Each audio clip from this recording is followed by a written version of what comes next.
Olá, que a graça de Jesus esteja com você mais uma vez. Estamos mais uma vez prontos para continuar a estudar a Bíblia, buscar nela respostas para o nosso coração inquieto e que nesse dia você encontre algumas dessas respostas que tanto você procura, viu? Agradeço a sua companhia, saber que você toma esse vídeo e leva a outras pessoas, isso enche meu coração de alegria, porque nós dois juntos aqui estamos pregando o Evangelho. Porque o que nós falamos aqui é acerca da esperança que o Evangelho nos traz. E é bom que essa esperança pregada aqui nesse canal chegue a mais lugares, né? Obrigado porque assim você faz. Não se esqueça de se inscrever caso ainda não tenha feito e ao final de deixar o seu gostei ou não gostei. Vamos juntos? Aceitação e rejeição.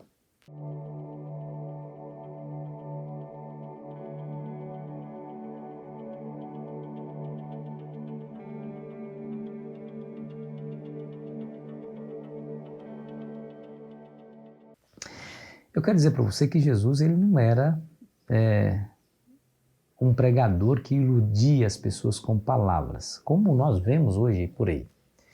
Jesus ele era autêntico, íntegro e honesto.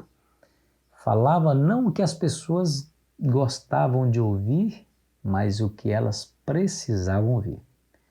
Obviamente, mais cedo ou mais tarde, apesar de todos os sinais que ele operava, algumas pessoas se escandalizariam com algumas palavras de Jesus.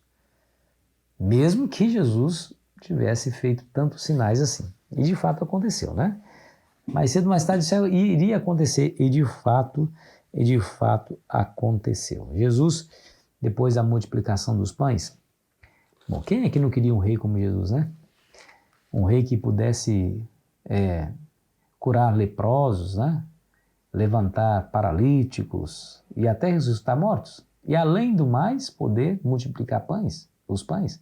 Depois que eles comeram dos pães, né, se saciaram, capítulo 6, versículo 15 nos diz: sabendo, pois, Jesus que estavam para vir com o intuito de arrebatá-lo para o proclamarem rei, retirou-se novamente sozinho para o monte. Aquele povo queria ver Jesus como rei, um rei poderoso.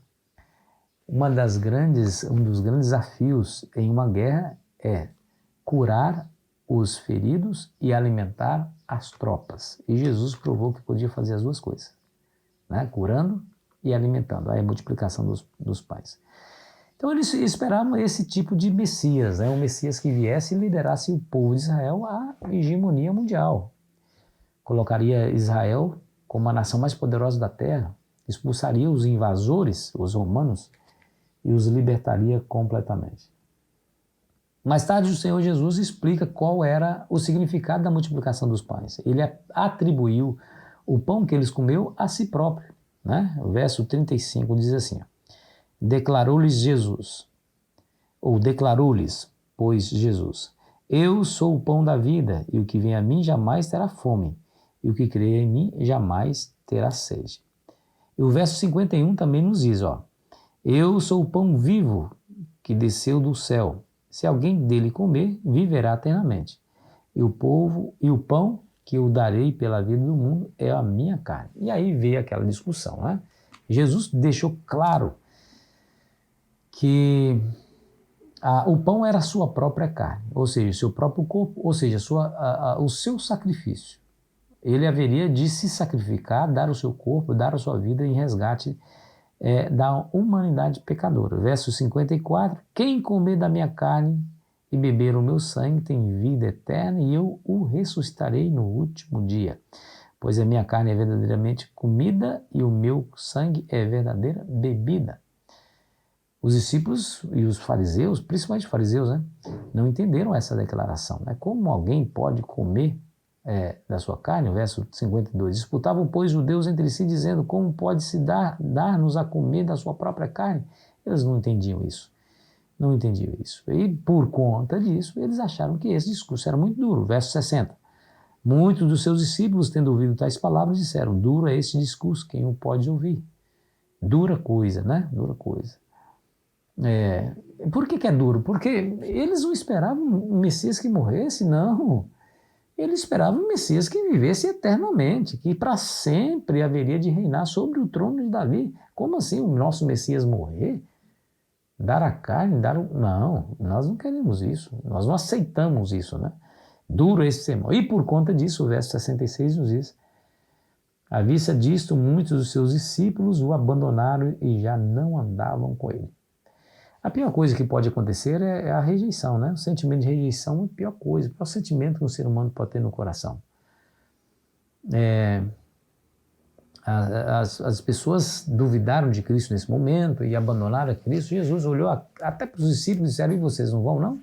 Aí foi Pedro quem disse aquela famosa e maravilhosa frase, né? Ou declaração e profissão de fé. Verso 68. E respondeu-lhe Simão Pedro: Senhor, para que iremos? Tu tens a palavra da vida eterna, e nós temos crido e conhecido que tu és o Santo de Deus.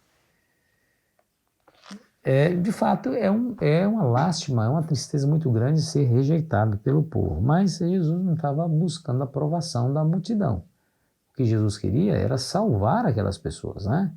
A concepção errada do que eles tinham acerca do Messias fizeram com que eles abandonassem a Cristo, achando que ele não era o Messias porque ele não se enquadrava no padrão. Não, o nosso padrão era o Messias glorioso, que sentasse no trono de Davi, né, nascesse um berço esplêndido e liderasse um grande exército, enfim. Esse tipo de padrão, esse padrão do Messias que eles aceitavam. Fora disso, eles não aceitavam. E acabaram abandonando. Mas os discípulos que haviam passado alguns anos com Jesus, vendo os seus sinais e ouvindo os seus sermões, tinham claramente em mente que Jesus era o Messias, apesar de que não compreendia totalmente a missão do Messias. Foram compreender mais tarde, depois que Jesus morreu. Depois da sua morte, eles começaram a entender por que Jesus veio ao mundo. Até os próprios discípulos acreditavam que Jesus seria o Messias e que ele haveria de libertar Israel da tirania dos romanos, né? Queridos, a aceitação é condicionada à compreensão. Ninguém aceita aquilo que não compreende. Se eu tiver uma compreensão errada acerca da Bíblia, da fé, da religião, provavelmente as minhas decisões, as minhas escolhas serão erradas. Estarei no caminho errado, achando que estarei agradando a Deus. Não. Nós não devemos fazer assim. Buscar a compreensão da palavra de Deus, assim como ela é, na sua simplicidade, fará com que tomemos decisões acertadas nessa terra, a fim de agradar o nosso Deus. Não foi o próprio Jesus quem disse: muitos me dirão Senhor, Senhor, naquele dia, né? Mas não entrará no reino dos céus? Ou entrarão no reino dos céus? Foi ele quem disse.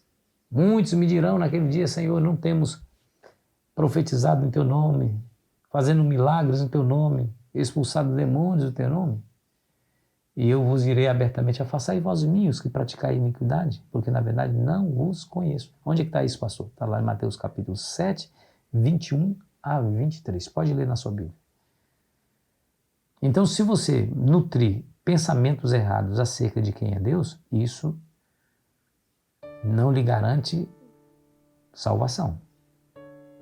E a ignorância acerca de quem Deus é também não é desculpa naquele dia do julgamento final. Então nós somos seres humanos racionais, temos inteligência dada por Deus para que para que nós possamos usar essa inteligência a fim de tentar descobrir a verdade por nós mesmos e colocar a nossa vida em consonância com a verdade que descobrimos na palavra de Deus, sendo guiados, obviamente, pelo Espírito Santo. Sermos sensíveis à voz do Espírito Santo para que ele nos guie em toda a verdade. Essa é a missão do Espírito, inclusive, segundo as próprias palavras de Cristo. Querido amigo, que tal você se aprofundar ainda mais no conhecimento da Bíblia, através do estudo? Examinais as Sagradas Escrituras. Foi Jesus quem disse para os fariseus, né? Vocês examinam as Sagradas Escrituras e são elas mesmas que testificam de mim. Então, é examinar muito mais do que ler. E assim nós teremos andando no caminho seguro. Que a graça do Senhor Jesus esteja com você. Ore comigo.